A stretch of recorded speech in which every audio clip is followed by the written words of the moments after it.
E aí, pessoal, tudo bem? Vamos lá para a nossa revisão de vídeo para a nossa P2, que acontece na terça-feira. Ó, o que vai cair essencialmente? O tema é Era Vargas. Lembra aquilo que eu sempre converso com vocês? Não dá para a gente analisar a Era Vargas isoladamente, não dá para a gente analisar os 15 anos de governo só que aconteceram, o que foi feito. Temos que analisar também o contexto em que ele está inserido. Então, qual que é o contexto que a Era Vargas está inserida? Primeiro de tudo, é a crise da República Oligárquica. O que é uma república oligárquica? Lembra quando o Brasil se tornou uma república, lá em 15 de novembro de 1889? Teve a formação, quem indicou esse golpe da formação republicana, quem financiou esse golpe foram os cafeicultores da região sudeste. E a partir do momento em que eles dão um golpe de Estado, eles também se tornam a classe dominante do Brasil. Então, a economia que girava em torno do café vai ser feita essencialmente para poder chefiar a formação do governo, a parte administrativa do governo. Então, por eles terem a concentração econômica nas mãos, eles acabam se tornando a principal classe política dominante. Então, os cafeicultores são uma classe política e econômica dominante. Como que eles expressavam o poder deles? Através da política do café com leite e a política dos governadores.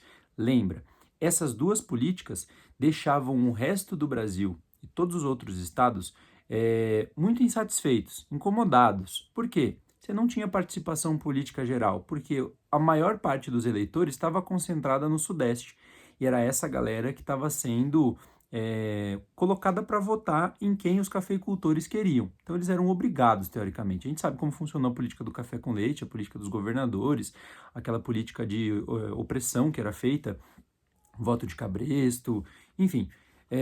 Tudo isso que aconteceu desde 1894, ou seja, depois que acaba a República da Espada, até 1930, vai fazer com que a política do café com leite ela tenha uma manutenção durante todos esses anos, só que aí chega de fato na eleição de 1930. A eleição de 1930 vai ser o ponto de partida para a gente compreender como que o Vargas chegou no poder até ele sair do poder em 45. Então vamos lá. Vargas chega a tentar uma cadeira da presidência lá em 1930, principalmente com um motivo: ser oposição à oligarquia cafeicultora. Essa oligarquia cafeicultora que estava concentrada essencialmente no Sudeste, mas principalmente em dois estados, São Paulo e Minas Gerais. Lembra que na política do café com leite você tinha um ano São Paulo escolhia quem que ia ser o próximo presidente. No outro ano, Minas Gerais escolhia. E aí eles iam alternando quem escolheria o próximo presidente. Acontece que em 1930, São Paulo já tinha eleito o seu presidente. Então tinha lá Washington Luiz, que foi o presidente escolhido por São Paulo, e aí ele vai lá e indica novamente um presidente, que teoricamente era para ser a vez de Minas. Minas Gerais fica insatisfeita e declara oposição a São Paulo. Minas Gerais, agora apoiada pelo Rio Grande do Sul e pela Paraíba, vão fazer a frente de oposição à República Oligárquica. Acontece que São Paulo, quando indica novamente o presidente, coloca um cara chamado Júlio Prestes. E o Júlio Prestes ele vai ser o principal cabeça de toda essa mudança. O que acontece? São Paulo indica Júlio Prestes, Minas Gerais, Rio Grande do Sul e a Paraíba formam um novo partido chamado Aliança Liberal. O Aliança Liberal coloca como presidente, como candidato à presidência, o Getúlio Vargas. O Vargas ele vai concorrer na eleição com o vice, que seria o João Pessoa. Acontecem as eleições de 1930, elas são fraudadas de ambos os lados, porém quem ganha vai ser o Partido Republicano Paulista, que tinha como o presidente o Júlio Prestes. Então o Júlio Prestes foi eleito como presidente. Acontece que, não satisfeitos, a oposição tenta encontrar um motivo para tentar se opor ao resultado da eleição. Então, assim, quando eles iniciam esse processo de busca por uma prova ou alguma coisa que fosse o suficiente para eles poderem contestar o resultado da eleição, eles não encontram nada, até porque eles ambos fraudaram as eleições. Ainda em 1930, João Pessoa, que era vice do Getúlio Vargas, ele viaja para Paraíba, que era o estado dele, e lá ele é assassinado. Quando ele é assassinado, e o assassinato dele não tem nenhuma motivação política, ele foi assassinado por um cara que tinha um problema, uma desavença pessoal com o João Pessoa, o Getúlio Vargas percebe que isso pode ser, então, uma possibilidade para ele tentar ir contra as eleições, ele contrariar o resultado das eleições, ele poder protestar contra o resultado das eleições. E ali ele inicia um movimento de insurgência, uma revolta mesmo. E essa revolta vai compor os estados do Rio Grande do Sul, da Paraíba e de Minas Gerais. Ali, esses estados vão se levantar e eles vão iniciar um processo de revolução. Então, tropas do Rio Grande do Sul, tropas da Paraíba e tropas de Minas se mobilizam e vão marchando até São Paulo. Quando eles iam invadir São Paulo, o presidente abdica do poder. Então ele larga o poder. Washington Luiz, no caso, porque o Júlio Prestes não tinha assumido. O Júlio Prestes também viaja e ele se exila. Acontece então que agora Vargas é o novo presidente a partir de uma revolução. Então o primeiro passo para o Vargas se tornar presidente foi a Revolução de 1930. Primeiro governo do Vargas, o que ele vai fazer?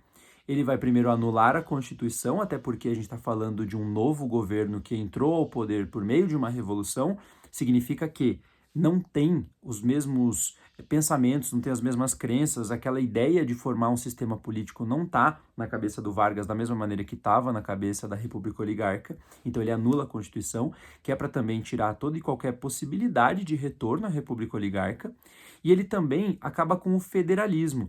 Federalismo é quando você tem representantes que foram nascidos no Estado sendo governadores desse Estado. Então, essa organização em estados do território brasileiro vai ser cessada. Então, a gente vai ter dois grandes pontos no início do governo do Vargas. Além disso, ele também vai tentar contornar a crise de 29, queimando as sacas de café. Então, assim, vai ser uma mudança econômica, uma mudança política, até uma mudança filosófica do que tinha dentro do Brasil. Esse primeiro governo fica conhecido como governo provisório. Do governo provisório aconteceu muita coisa, já desde esse começo. Então, de 30, 31, 32 já tem muita coisa. Quando a gente chega no ano de 32, de fato, a gente vai ter daí uma explosão. São Paulo, que estava insatisfeito com o governo do Vargas, que não aceitava que tinha sofrido um golpe, até porque São Paulo indicou o presidente e ganhou a eleição, inicia protestos porque queria uma nova constituição do governo, uma constituição federal, e queria que houvesse um governador paulista. O Vargas, quando ele tira o federalismo, ou seja, ele tira os governadores de estado, ele coloca tenentes, tá? E aí, se vocês lembram que a gente falou de tenentismo, a gente fala justamente disso. São esses tenentes que protestaram por participação política que vão assumir agora o papel de governadores de estado. Quando São Paulo começa a protestar por essas mudanças, ou seja, buscando uma Constituição e querendo um governador paulista em São Paulo, ele visa também tirar o governo do Vargas. E aí acontece que esses protestos, esses movimentos, eles começam a escalar e ficar cada vez mais graves, até que o exército eventualmente entra em conflito com esses protestantes, e aí acontece uma batalha na Praça da República lá em São Paulo. E aí 4 estudantes vão ser mortos pelo exército. Quando esses 4 estudantes são mortos, São Paulo se revolta e acha que eles foram mortos porque eles só eram opositores. E aí o que acontece? São Paulo declara guerra ao Brasil. São Paulo declara guerra ao Brasil no dia 9 de julho de 1932, no movimento que fica conhecido como Revolução Constitucionalista, tá? Essa revolução tinha 2 reivindicações principais. Primeiro de tudo, uma Constituição Federal. Segundo, um governador paulista. São Paulo vai perder essa guerra. São Paulo vai ser trucidado em 3 meses de conflito. E a partir do momento que São Paulo perde, esperava, né, que existisse uma repressão muito grande do governo. Mas no final do governo, lá em 1934, o Getúlio passa o texto de uma constituinte, ou seja, ele chama os governadores para montar uma nova constituição e ele dá um governador paulista para São Paulo. São Paulo daí acha que acabou vencendo a guerra, mesmo tendo perdido os conflitos. Em 1934, a gente tem o final do governo provisório. Em 1935, a gente tem o governo constitucional. O principal ponto do governo constitucional, que vai de 34, ali finalzinho até 1937, são as leis trabalhistas. Os avanços das leis trabalhistas são muito importantes para a nossa compreensão do que hoje a gente tem de leis trabalhistas. Então, assim, as mudanças que tiveram dentro do governo, a partir das leis, vão acabar gerando o texto que depois seria a CLT. CLT é essa que até hoje o Brasil usa, tá? O que acontece? Essas leis trabalhistas trouxeram para o povo, os trabalhadores, os operários e toda a classe trabalhadora, direitos que hoje são básicos. Então, 8 horas de jornada, se você passa essas 8 horas, o patrão tem que pagar a hora extra, você tem direito a férias, você tem direito a licença, ou seja, coisas que pra gente agora são básicas, naquela época nem existiam direito, tá? A gente vai ter também a possibilidade da participação democrática das pessoas. Então, ali em 1934, 1935, a gente vai ter a primeira vez que as mulheres vão poder participar das eleições. Então, é um período de avanço muito grande. Não quer dizer que existia uma liberdade, né? Não quer dizer que o pensamento ele era irrestrito, que você poderia pensar de qualquer maneira. Os comunistas vão começar a ser perseguidos ali em 1934 no governo constitucional. Quando a gente chega no ano de 1937, os militares percebendo que o Vargas estava se aproximando da democracia e poderia promover eleições, eles vão apresentar um documento que depois foi provado que ele foi falsificado, dizendo que existia uma ameaça comunista sendo planejada para dar um golpe no mesmo ano, de 37. Vargas recebe aquele documento como sendo um aviso. E ali ele percebe que se ele não fizer nada, segundo aquele documento, os comunistas vão tomar o Brasil. E ali ele dá um golpe no próprio governo. Quando ele dá esse golpe no próprio governo, ele inicia uma ditadura. Ele anula a Constituição e ali ele monta uma nova Constituição com um texto base na Constituição polonesa, que recebe o nome de Polaca, tá? O que é importante da gente saber? Essa Constituição, ela tinha um caráter fascista. Significa então que agora o governo brasileiro tinha um caráter fascista, certo? O governo ele vai se desenvolvendo, ele é um governo ditatorial, você vai ter censura, você vai ter pena de morte, você não vai ter liberdade política, você não vai ter liberdade individual, elas vão ser cerceadas. Acontece que, quando a gente entra no meio do governo, e esse governo que é o período do Estado Novo, é o terceiro período, o mundo está entrando em guerra. Então a gente está se aproximando da Segunda Guerra Mundial. 37 é o golpe do Estado Novo, 38 a gente tem ali as formações dos blocos, o bloco nazi-fascista, que é o eixo, o bloco dos aliados, e aí em 39 inicia a Segunda Guerra Mundial. O Vargas ele vai ficar nessa, né, de se ensaboar e não saber para qual lado ele vai, se ele vai para o lado dos aliados, se ele vai para o lado do eixo. Teoricamente ele deveria ir para o lado do eixo, porque ele tinha um governo com uma constituição que era declaradamente fascista. E ele fica ali de um lado para o outro, até que em 1941 ele firma um acordo com os Estados Unidos, um acordo de matéria-prima e de indústria, e ali ele meio que se sente obrigado a apoiar os Estados Unidos. Não os Estados Unidos, mas os países aliados, porque os Estados Unidos também não tinha entrado na guerra ainda em 41.